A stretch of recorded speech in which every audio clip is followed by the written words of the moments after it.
சின்ன முருகைய சிங்கார முருகைய சின்ன சின்ன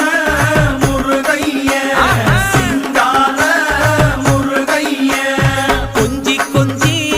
தமிழ் பேசும் செந்தில் வடிவேலனவ கொஞ்சி கொஞ்சி தமிழ் பேசும் செந்தில் வடிவேலனவ சின்ன சின்ன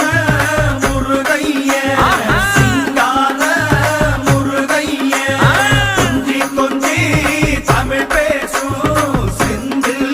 வடிவேலனவ சுப்பிரமணிய சாமி என்பார், கார்த்திகேயன் என்பார், சுவாமிநாதன் என்பார், முக அமுதன் என்பார், பாலசுப்பிரமணியன் என்பார், கருணாகரன் என்பார், கதிர்காம கந்தன் என்பார், கதிர்வே